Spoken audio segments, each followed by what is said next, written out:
জুবিন ক্ষেত্ৰত ভয়ংকৰ পৰিস্থিতি হয় সোণাপুৰৰ যে জুবিন ক্ষেত্ৰ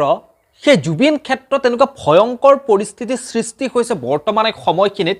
যিখিনি কথা শুনিলে অসমীয়া হিচাপত আপুনি লাজ পাব মই লাজ পাম কিন্তু সেই পৰিস্থিতিৰ বাবে আসলতে দায়ী কোন কি পৰিস্থিতি সৃষ্টি হৈছে মই এই ভিডিঅ'টোত আপোনালোকক জনাবৰ কাৰণে চেষ্টা কৰিম যেহেতু আপোনালোকে নিশ্চয় গম পাইছে যে জুবিন ক্ষেত্ৰত এই কেইদিন এটা বিশেষ ভিডিঅ' জুবিন ক্ষেত্ৰৰ পৰা কৰা এটা বিশেষ ভিডিঅ' সামাজিক মাধ্যমত ভাইৰেল হৈ আছে জুবিন ক্ষেত্ৰত হোৱা এটা সাংঘাতিক ঘটনা এক ভয়ংকৰ পৰিস্থিতিৰ বিষয়ে এজন যুৱকে সামাজিক মাধ্যমত কৈছে কিন্তু সেই ঘটনাটোৰ কাৰণে সেই পৰিস্থিতিখিনিৰ কাৰণে জুবিন ক্ষেত্ৰত যি ভয়ংকৰ পৰিস্থিতি যি বেয়া লগা পৰিস্থিতি সৃষ্টি হৈছে তাৰ কাৰণে প্ৰকৃততে দায়ী কোন দায়ী আপুনি দায়ী মই দায়ী নে জুবিন ক্ষেত্ৰত চোৱা চিতা কৰাৰ কাৰণে যিখিনি সমিতি গঠন কৰিছে তেওঁলোক দায়ী আচলতে কোন দায়ী কাৰণ জুবিন গাৰ্গ অসমখনৰ কাৰণে কি হয় ভাৰতবৰ্ষৰ কাৰণে জুবিন গাৰ্গ কি হয় হে প্ৰত্যেকজন মানুহেই গম পায় আৰু জুবিন ক্ষেত্ৰ কেনেকুৱা হ'ব লাগিছিল আৰু বৰ্তমান সময়ত জুবিন ক্ষেত্ৰ কেনেকুৱা হৈ আছে এই আজি ইমান 5-6 মাহ হৈ গ'ল জুবিন গাৰ্গ আজি আমাৰ মাজৰ পৰা নোহোৱা হৈ যায় কিন্তু এই 5 মাহতে জুবিন গাৰ্গ ক্ষেত্ৰ এটা বেলেগ গ্ৰুপ হ'ব লাগিছিল কিন্তু যিটো ৰূপত আমি বিচাৰিছিলোঁ জুবিন ক্ষেত্ৰ হোৱাৰ কিন্তু সেই জুবিন ক্ষেত্ৰ এতিয়ালৈকে হোৱা নাই তাৰ বিপৰীতে হৈছে কি জুবিন ক্ষেত্ৰত এতিয়া ধুলিয়ে ভৰি পৰিছে জুবিন ক্ষেত্ৰত থকা জুবিনে জিৰণি লোৱা সেই বিশেষ শিলৰ টুকুৰাটো সেই শিলৰ ছটাটো আনকি কোনোবা দুৰ্বৃত্তই কোনোবা এনেকুৱা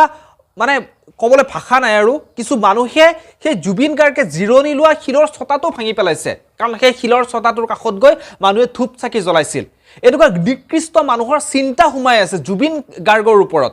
যিজন মানুহে অসমখনৰ কাৰণে ইমানখিনি কৰিলে অসমখনক ইমানখিনি দি গ'ল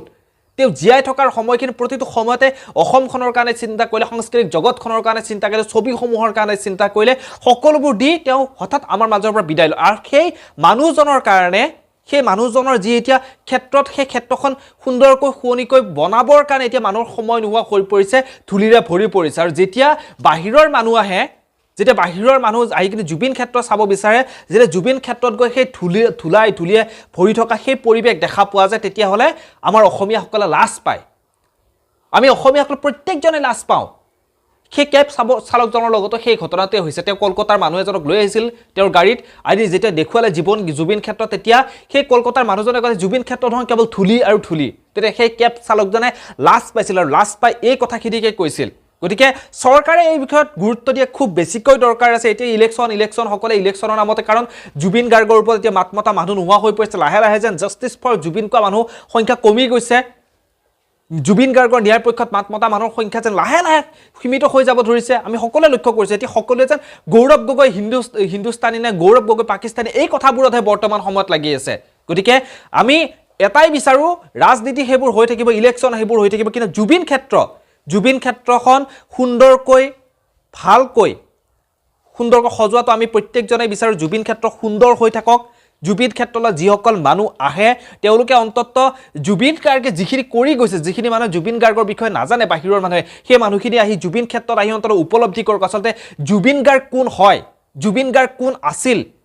সিমানখিনিলৈকে অন্তত ব্যৱস্থা কৰক এই চৰকাৰখনে তাৰে কামনা কৰিছোঁ বাকী এইটো বিষয়ে আপোনালোকৰ মতামতসমূহ জনাবৰ কাৰণে একেবাৰে নাপাহৰিব আপোনালোকে এই বিষয়ত কি ভাবে আপোনালোকৰ মতামতসমূহ তলৰ কমেণ্ট বক্সত কমেণ্ট কৰি জনাব বুলি আশা কৰিছোঁ খুব বেয়া লাগিছে কথাবোৰ শুনি ৰিকুৱেষ্ট কৰিছোঁ যাতে এনেকুৱা ঘটনাবোৰ জুবিন ক্ষেত্ৰত নহওক জুবিন ক্ষেত্ৰত শুনা পোৱা গৈছে অলপমান যিবোৰ নিচাযুক্ত দ্ৰব্য সেইবোৰৰ ব্যৱসায়ো আৰম্ভ হৈছে তাতে গতিকে সেইবোৰ সকলোবোৰ বন্ধ হওক সকলো ভালে থাকক জুবিন ক্ষেত্ৰ সুন্দৰকৈ সজাওক সকলো মানুহ আহি জুবিন গাৰ্গৰ বিষয়ে যি কৰিছিল সেই সকলোবোৰ জ্ঞান লওক এই ভিডিঅ'টোৰ পৰা ইমানতে বিদায় লৈছোঁ পুনৰ লগ পাম ধন্যবাদ